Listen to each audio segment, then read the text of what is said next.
Hey everyone, welcome to another episode of Triangle Offense. We are a Desi NBA podcast every day from Monday to Friday. I'm Munish, and as always, I'm joined by Nishant. I'm super excited today because the Phoenix Suns took the game to the Lakers, and there will be a game six like I had predicted at the start of the season. The Lakers might still be favorites, but I took them to six, and as you can see, Nishant is very dejected as not just the Lakers, but AD went down too. We have ton of stuff to cover in today's episode. So contrasting fortunes for the LA teams, I must say today, Nishant. Clippers making a comeback. Who saw that coming? Two wins at the Dallas Arena, and the Lakers going down, and that is 2-2 as well. The West is all 2-2, whereas the East is in a hurry to finish it off. The Milwaukee Bucks first team into the second round. The Nets might as well get there. The Wizards are almost there. Atlanta Hawks are almost there. I didn't see that to be a one-sided affair. So first up, let's start with the Lakers. What went wrong with the Lakers? I know that AD went down, but 92 and 100, I mean, we knew that this would be a low scoring affair because of the Lakers defense, but just 92 points, LeBron couldn't get it done himself. AD doubtful for game 5 as well. Troubling times. Are you worried? Yeah. I mean, like we said, I think we've been saying this throughout. Any team like this that depends on two superstars or more, injury means everything goes to like it's over. Like all of your predictions, you can tear them up because when a star goes down, that's it. That's pretty much it. And this will apply even to Philly. Like if Ben Simmons or Embiid goes down, that's like all of your predictions get tossed out, right? It's like that. So yeah, a lot of, and I've heard this a lot, right? People picked Phoenix to go 6, Phoenix to go 7. If you picked that, despite AD and LeBron being fit, then I would laugh at that prediction the way I did back then. If one of them gets injured, well, who knows, right? And the counter argument, and I've heard this too, the counter argument that they're like, hey, but you said regardless of Chris Paul or Booker being fit or injured, you said the Lakers in 5. Yeah, that's because the entire series is dependent on LeBron and AD. One of them going down is not the same as one of Booker or Chris Paul going down, right? So, yeah, this changes things up quite a bit. It's not just AD, right? It's kind of the bedrock of the Lakers' championship runs last season and whatever it has been so far this season is their defense. Even with LeBron and AD out, they were one of the best, if not the best defenses in the league.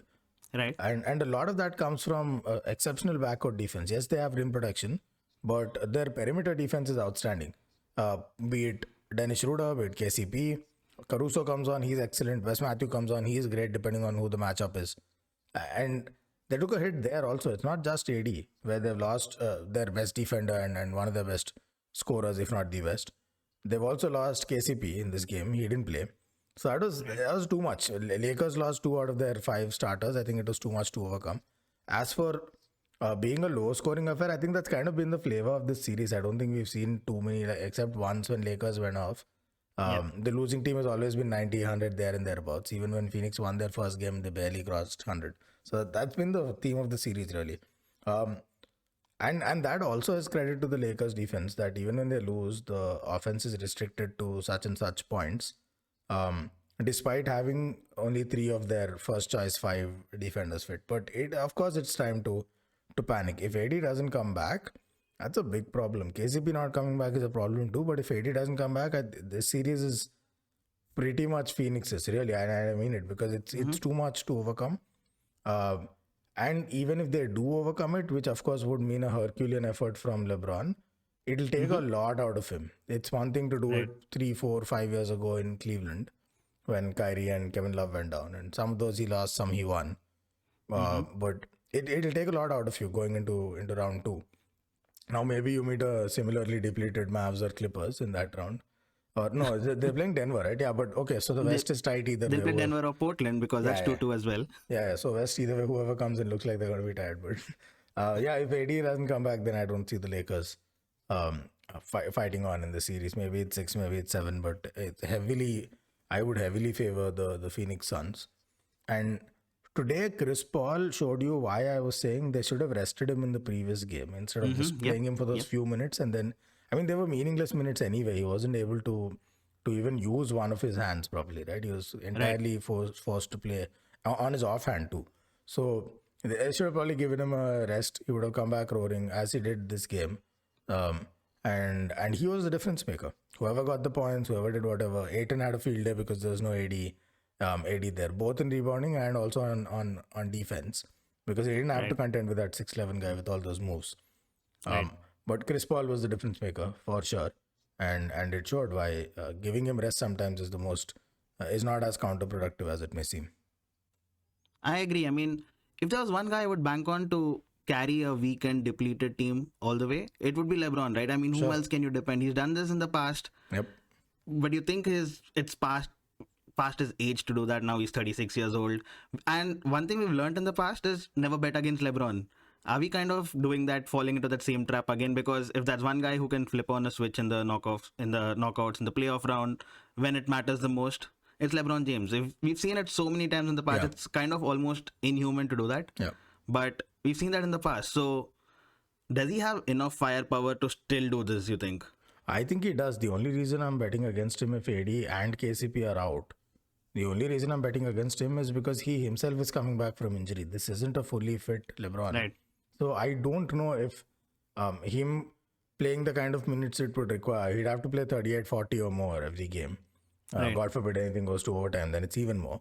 And he himself is rehabbing or sort of coming back from an injury. Maybe he's fully fit, maybe not. But injuries like these, they snap back in. You fall back into that very easily. It happened to the best of them. Happened to KD. Happened to so many players around us, right? So Yep. I don't know if he's fully fit, and he's already playing heavy minutes. They've played 35, 40 in a bunch of games now. That's my only concern. Otherwise, sure. I mean, give him a Schroeder that can score a few points. Give him a few pick and roll players, and he'll get it done. We've seen him do it too many times. And an older LeBron is a slightly athletically depleted LeBron, slightly. And that slightly you'll see where, like in that isolation against Crowder in the previous game where it got personal. LeBron just tore him apart, right? He went to did a drop step, spun to the rim. The only slight depletion in athleticism is 3 or 4 years ago, he would have reverse dunked it, or he would have gone under the rim, dunked it from the other side, something like that. But now it's an athletic layup with some English on it. So that's about it. But he's wiser, smarter. He knows how to pick apart defenses without expending as much energy. He'll still make it interesting, I think. But given that he himself is coming back from fitness, I don't have as much confidence to say he'll get it done. The odds are definitely against him. If there's anyone that can do it, you're right, it's him. But it might be a bit too far this time without any support. All right, I see that we are falling into that trap once again. And LeBron himself said these shoulders were built for games like this, for situations like this, and it's like, bring it on. So we'll see how that goes. Great. I want to see Game 5. I'm not writing them off entirely. I want to see Game 5, but it's tough. It's tough. One game without AD, KCP, where it's got to be definitive. If there's a chance that AD might come back, the Lakers are just a little too confident sometimes in their abilities. They'll even drop to 3-2 in the series if they think AD will come back and they're like, yeah, we'll pick it up 2 games easy. They get into these dangerous situations. So if AD is out, and he's definitively out, where there's no scope of him returning, at least for this series, and it's clear to everyone, then it'll be interesting. One game, let's see what LeBron does. But if there's a chance that AD is half fit, he's going to come back first half, second half, next game, then again that's a spanner in the works. But great performance by the Phoenix, though. Everyone got into scoring today. Booker with 17 points. He's been kind of silent last 2 games, but he's got 17. Chris Paul got 18. Jay Crowder hit some big shots, got 17 himself. But I think the standout performance for me throughout the series has been DeAndre Ayton. I mean, we spoke about it in the past, where it's his first playoff series and he might not be up for the challenge. He'll have to take on AD, which he did in the first game, but kind of got silenced by him in game 2. But he's been matching him. I mean, I would say like 16 rebounds, 10 rebounds, 11 rebounds, 17 rebounds in the 4 games. That's great performance from a playoff debutant in a playoff debut series, don't you think? Okay, hold on. He's matching numbers. If that's the case, then Drummond is better than most big men in the league. Are we just going by numbers now? DeAndre Ayton Not had really. I would say he's kind of made he's kind of made his presence felt. He's been impactful. He had a great first game. Look, he had a great first game, but this is typical AD. He always sleeps through every contest until he's insulted, he's violated, and people are questioning his ability, and then he comes back strong. It's just, that's always been AD. It's the same last season, it's the same this season. When AD came to play, Ayton could do nothing. Game 2, Game 3, he couldn't put a scratch on AD at either end of the floor. The only points he got were on Drummond. So he's not yet come up to that level But it's true that wherever they've got wins, he's been a pivotal part of that. We discussed this in game one also. Regardless of whether the Lakers are sleeping, injured, defended him, didn't defend him, chose not to defend him, he's done his job for sure. Yep. And especially on offense, sure he can rebound, but we know that. He can kind of rim protect, but we know that. And he'll get you somewhere between 15 and 20 points a game. We know that. But what's impressive is how he contributes and is a team player overall on offense. Because Right. you have players like Steven Adams who all they do is set screens. And they set the greatest screens in the world, but that's about it. If they get the ball back on a screen, there's not very much they can do unless they're right under the rim. With Ayton, it's because of the fact that Phoenix set a lot of staggered screens. So it's Ayton and it's one other guy. It's either Crowder or somebody or the other. Bridges. They set 2 staggered screens, taking 2 defenders out of the equation. Booker or Chris Paul goes all the way around both screens. Now you have a situation where either Booker or Chris Paul will pop off, and they're good from mid range. From 3, Chris Paul's lethal. So one defender is gonna have to commit to tracking that guy down. Now the other defender is kind of in a dilemma. Does he go help on a double team or does he keep track of Ayton? If it's a mismatch, that's a problem. And in all of this, Ayton expertly fades to the basket a bunch of times. So it's either a 3 if the defense is too slow to shut them down, or it's an easy drop it off to Ayton right under the rim, and so that rim run is special, and he does that exceptionally well. He's made their pick and roll so lethal, and for a team with 2 outstanding guards, both of whom can shoot and play make, that's a special weapon to have. I like this trio. I think it really works, this Phoenix Suns. It of course is. Talking about special, how special has Kawhi Leonard been in the series? I mean, they went 2-0 down. He performed even in those 2 games. Yeah. And now 2 games and 2 victories, with him averaging over 30 in these 4 games. The Clippers are back 2-2, winning 2 games at Dallas. Do you think the Clippers are favorites now? Sadly, all of these series are boiling down to injury, and it sucks to see that because it was such a great contest till now. Even in game 3, where the Clippers came back, it was a fair game. They played exceptionally well and they won. And they won in not very favorable conditions. Yep. And I don't know if they're favorites because now that they've tied the series, and this is just humorous aside, but now that they've tied the series, they have home court advantage again, right? Essentially, now it's a 3-game best of 3 series with 2 games in LA, 1 game in Dallas, whichever way the order is shuffled. That might not be great for the Clippers because if we've learned anything from this series, it is that the home team doesn't win. It's 2-2 and all 4 wins have come from the away team, right? So Right. I wouldn't look. First of all, Kawhi Leonard, we've never ever taken anything away from him.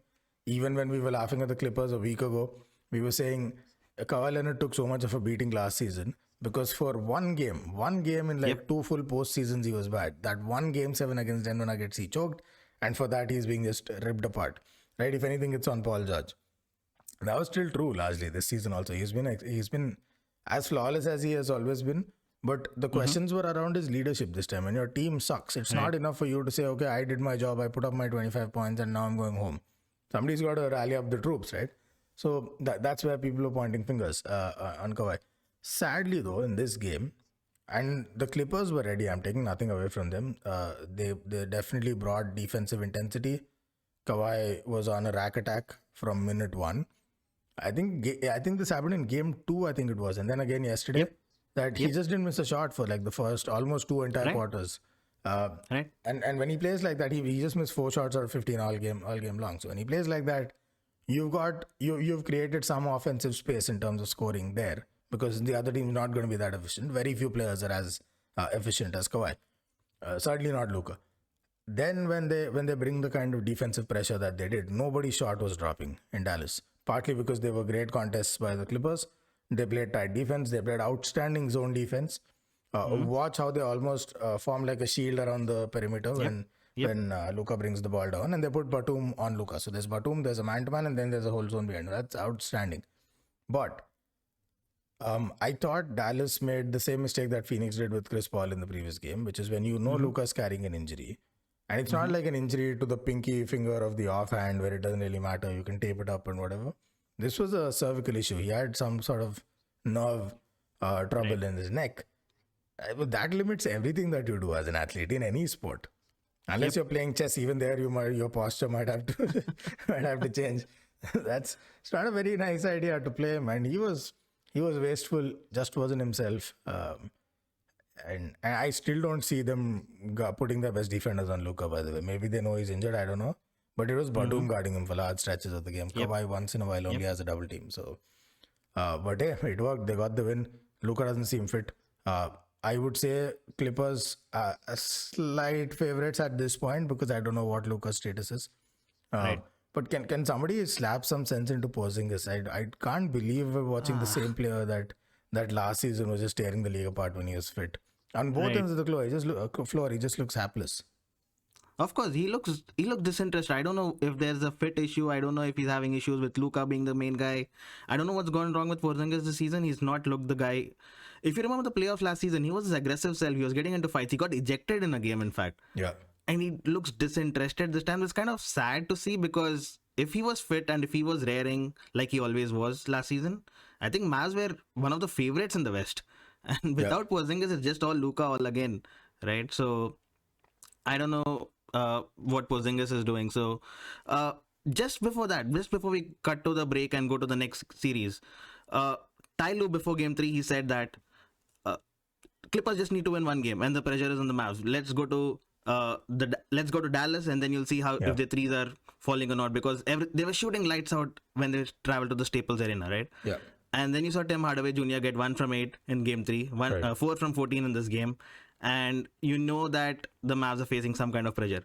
I think put that quote back onto himself. Now the Clippers are facing the pressure. I mean, they're favorites to win Game 5. Do you think that flips it around for them again? Will Ty Lue have to come up with new quotes and new ways of inspiring his team now? I thought that was great what Ty Lue said, because it is also true. I think everyone was kind of talking about this. Even when we spoke of the first Mavs win, we're like, you can prepare for Luka, but you can't prepare for Tim Hardaway coming and dropping all these points or Finney Smith adding, etc., etc. And at some point, it's going to slow. It's like the reverse of what we said about Utah, that the law of averages will catch up at some point. Right. Utah had an awful night that first game on shooting. And then they made it up, and then they got back to their usual self of shooting threes. And with the Dallas, it was the other way around. They were shooting lights out the way they haven't been all season. It had to go at some point. I think the series is now extremely intriguing. We always pick this as the most fun series to follow just for the rivalries, while it was the Hawks and the Knicks for the contest. But I think now it's so well poised. This is the best exhibition of playoff basketball you could find, because you can tell me, is the pressure on the Mavs, that I could give you 5 reasons to support it, 5 reasons to squash that argument, and I can do just the same for the Clippers, and everyone can. That's what makes the series so fun. Look, it's anyone's guess right now, unless you're mind reading. It's anyone's guess who's under more pressure right now. Who I think is under more pressure, I still think it's Clippers. They haven't got this done. They got 2 wins after going down 2-0. That's like you said, the expectations so low that we're supposed to feel happy that you did what we expected you to do all along. The Clippers should have been the 2nd seed or the 3rd seed. They flopped to become the 4th seed. They have no business letting the Mavs make it this interesting, where the Mavs are kind of like the mid-table guys here. So let's keep expectations realistic. The pressure is still on the Clippers. If the Mavs lose again, nobody's going to say they choked. These guys aren't built for the postseason. They're going to say they made the Clippers sweat 2 years in a row. They're one big trade away from being real contenders. If the Clippers lose this series, it's over for Kawhi and Paul George. Their brand, forget their careers, their brands will take such a beating that it's over for them. I would struggle to see how they'd find motivation after that. So pressure definitely still on the Clippers. In the other game, the first team to progress to the second round is the Milwaukee Bucks. And we did not see a 4-0 thrashing coming to the Miami Heat, did we? This is the first time an Eric Spoelstra team has been swept in the playoffs. And Giannis making a sweeping statement with a triple-double to just close out the series.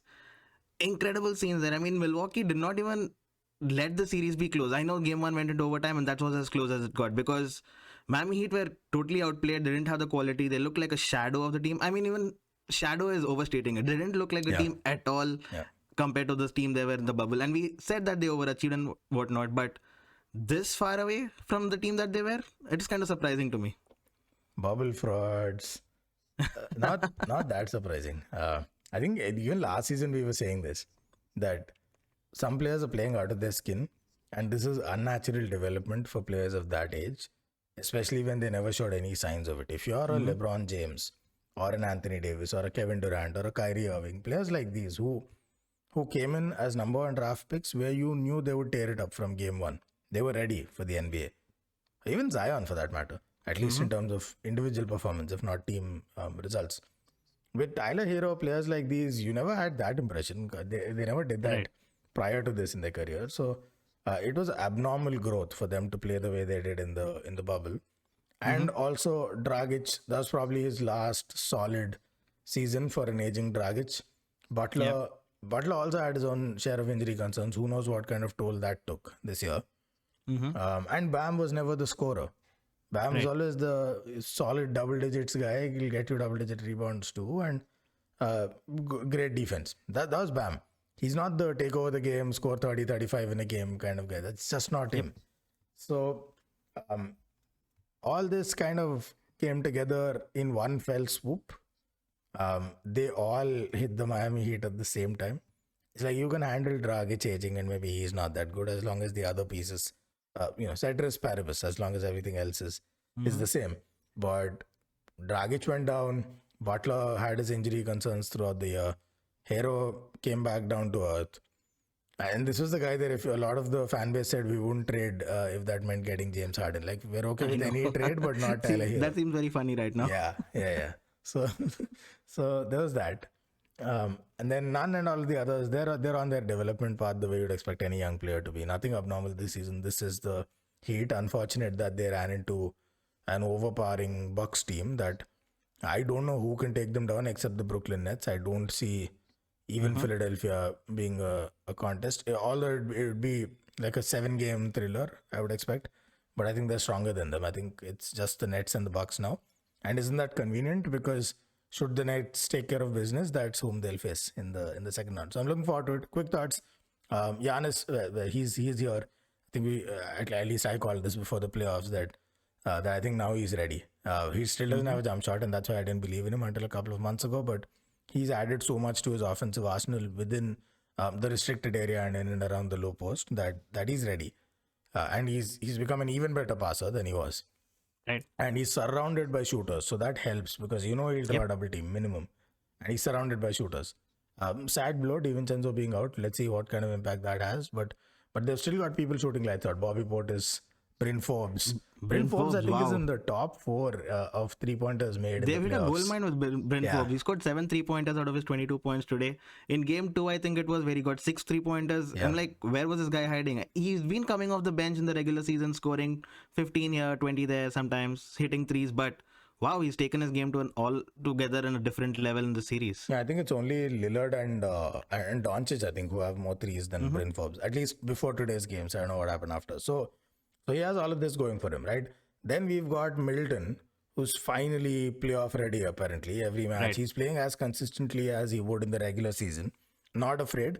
And he's not afraid, not only because he's taking contested threes and tough shots, but because he's driving it to the rim and regardless of who's standing under the rim. That is the ultimate sign of confidence from Middleton. You would see him settle for pull-up jumpers before, but he's on a rack attack now. It's almost like it's he's playing with Kawhi's confidence almost. So, but I don't think that's a secret. I don't think it's just an overnight transformation or a one-season change. I think Jrue Holiday has a lot to do with this. A lot to do with the kind of spacing he allows the others to provide, Bryn Forbes or a DiVincenzo or whoever else. A lot to do with how Middleton gets better shots in better positions because Jrue is able to create for him. I think his playmaking has been exceptional, Jrue Holiday. His defense has always been world class. Absolutely. One of the best in the league. If not for Ben Simmons, I'd say flat out the best perimeter guard in the league. And he drops points. On top of all this, he drops points. He hits 20 plus easy. Giannis really hit a goal, man, with Jrue Holiday. I think we saw how devastating he could be along with Anthony Davis in that Pelicans team that really made the Warriors sweat. I think this is the next level of this evolution. I love this Bucks team. Totally. I think Giannis we know what Giannis would do, and he has been doing that. But I think, like you said, all the role players, the support players have been exceptional. Yeah. Drew Holiday was averaging 15 points, 7 rebounds, and 10 assists, and also 2 steals throughout this playoff series. That's incredible numbers. That's almost MVP numbers during finals MVP numbers if it came in the finals. Also, when Giannis sits, the replacement for him this time is PJ Tucker, and he's not an easy guard to score against because he's brilliant on defense regardless, despite his size. I think he's incredible. In this series, he guarded Jimmy Butler on 12 possessions and he allowed him to score twice. Butler was 2 on 12 when PJ Tucker was shooting against him. And that shows, like, when Giannis can take a break, you have a guy capable of holding the fort down when he's out. Yeah, he guarded AD last season. Not very well, but that shows the level of confidence the coach has in a player like that you would put Tucker on AD. It just shows the level of confidence that the coach has. Yeah, sorry, you were saying something. No, carry on. Okay. No, so so except for an assignment like that where it's just an absolute mismatch in size, he is a nifty defender, and that corner 3 spot that he loves so much, where he keeps getting to and somehow they get the ball to him, he's a nifty player to have around. Yeah, you're right. And anyone who can give Giannis rest is a big boon to the squad. And we got to talk about the second round matchup, which will most probably be against the Nets. We'll come to that in a bit, but the Nets beating the Celtics pretty comfortably today. Yeah. KD getting 42 points, Kyrie Irving going off, James Harden. It in fact ties the most points by 3 players ever in a single team. 104 points between the big 3. We're not surprised at all. It's just a 12 game together. It's the first time they've really hit it off where everyone went off. But my concern for the Nets still is they gave 125 points to the Boston Celtics, which had Jason Tatum and 4 other ordinary players. Yeah. Jason Tatum scored 40 in this game, 50 in the previous game, and they scored 126 in game 3 as well. How are the Nets going to defend Giannis now? First of all, Tatum looks spectacular, might I add, with zero support. He's backing down KD, shooting turnaround fadeaways on KD. That's another level of guts. So sad that he doesn't have Brown to support him. And didn't have Kemba as well today. Correct.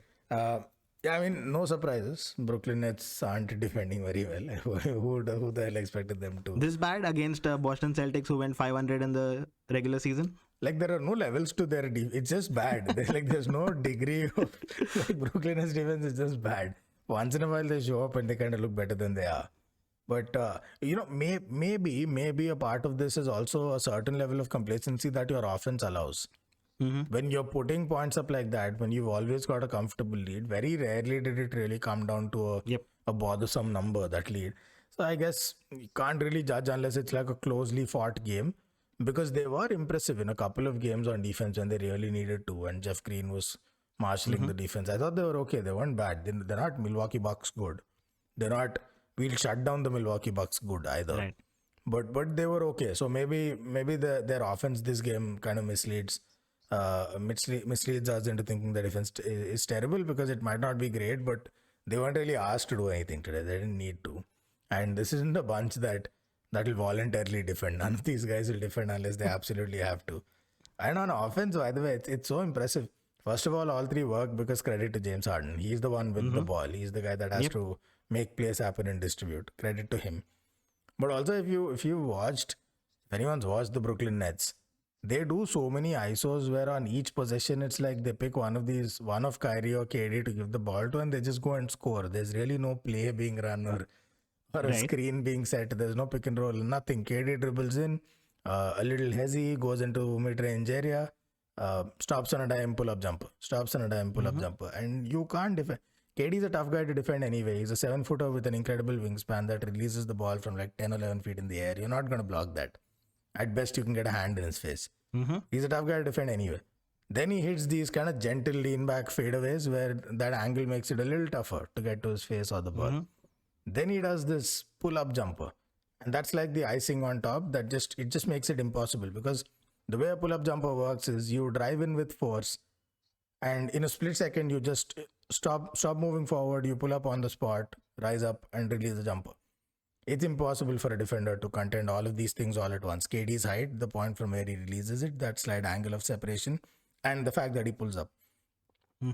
So, and he's hit that with ease. I think all series he's been destroying them from mid-range. So then you don't really need to run a play. Just give him the ball, he goes into the mid-range, pulls up, jumper, swish. bit like Kawhi, except from 7 feet high. And then there's Kyrie, finishes at the rim, does all kinds of Oh, he does everything. yeah, pretty much, right? So there are so many players where it's so comfortable for them offense because they don't really have to do a lot. Just give one of these guys the ball, step back, and watch them do magic. Now it'll get tested against Milwaukee. That's when you'll really see the offensive genius of the Nets, or you won't. Let's see. But that's really when you'll bring the best out of them, when you challenge them defensively. Exactly. Like you said, Drew Holiday is probably one of the best defenders in the league. You cannot stop Kyrie or Harden, but what you can do is you can slow them down. Yeah. And I think Drew Holiday is really up to the task. Giannis against KD, that'll be a real battle to watch out Yeah, for. that'll be fun. Yeah. I don't think the Nets are gonna win this easily for sure. I don't think either of us think that. But I really think the Milwaukee Bucks can take down the Nets. I agree. It'll be one hell of a series, and you would have to slightly favor the Nets just because those three. But Okay. but it'll be a series for sure. It'll be a fight. All right. In the other series, the Atlanta Hawks are leading 3-1 against the New York Knicks. You did pick the Atlanta Hawks. Let me acknowledge that. And I picked the Knicks. It's not yet over. But both of us did not see this series finishing so quickly, did we? Julius Randle has gone missing. I mean, Yeah. he's won the most improved player. All of that counts for whatever. But in the playoffs, you can't go missing when you're the leading scorer in the team. He's averaging around 18 out of 55 shots taken or something like that. And that's ridiculous when your top player goes missing and your top player has to be a Derrick Rose who's maybe 5 years past his prime. Sure. There's no way you're winning a playoff series, even if it is against the Atlanta Hawks, who are a lower seed. Yeah. First, great to see Derrick Rose dropping point. This is how it Of should have course. always been. Sad that injuries kind of took him down. Julius Randle choked. It's as simple as that. Now you can say it's unfair to say that he's just been off form for 3 or 4 games. That's what choking is. When you go off form at an inopportune moment, people in sports term that as a choke. You can't have different rules for different players. Can you imagine what would happen to Paul George if he started 4 games like this, right? So this is a choke. Now, true, I didn't expect it to get done this fast, and maybe it's not done yet. It's 3-1. It is a commanding lead, but who knows? Maybe they can pull a game back. I thought Atlanta in 6, but my logic so far seems to have been right. That while I did not see Randall just going missing like this, what I did see was that New York's defense, as good as it is, I don't see them stopping Atlanta's offense. I think they just have too much firepower on offense. And even that, and that was even without seeing just how ferocious Trae Young can be. I know he's great, but this is another level. He's just asking for trouble every time he steps on the court. He's like, make it harder for me and I'll show you what I can do. This side of Trae, in the playoffs, I didn't think I'd see. And we're seeing that. So that's bonus. I didn't see that coming. But I still stand by this pick. I think the Atlanta offense is way too good for New York's defense to handle. And even if Julius Randle does step up, I still see Atlanta going through. New York's best case is they'll nick a game back. They might go down in 5. But their best case is they'll go down in 6. But go down they will. I don't see Atlanta dropping the series. All right. Just to correct my numbers, Julius Randle is shooting 20 from 73 over these 4 games. Okay, that's and better RJ than- Barrett, the second best player in the team, who's supposed to be the second best player in the team, is shooting 21 out of 53. Has shot 21 out of 53. So that's how terrible they've been. I mean, they were known for their defense, which they kind of did. I mean, they're slowing down Atlanta Hawks as much as possible. But if you don't have an offense, if you don't get 110 points every game, you're not going to win. Yeah, I mean, I expect bricks from Barrett. I don't expect this from Randall. It's not just 3 or mid-range, right? Even at the rim, he's not finishing consistently. So, yeah, uphill. All right, then. A lot of games we talked about today. Fun games coming up tomorrow. The Sixers will look to finish the series against the Washington Wizards. Any chance of That's over. pulling one back at least, take it back to Philadelphia? No chance. Sweep. Sixers should kick themselves if they let this go to a game. Of course. The only way it's happening is if they just sleep through this game and think, they get complacent. They should finish this out. And a hallmark of championship teams is when you see the first sign of your opponent dropping guard, smash his face, knock out, finish the game. Just don't let it drag on because you never know what will happen if you do. The second game is going to be super fun, though. The Grizzlies and the Jazz. The Jazz lead 2-1 right now.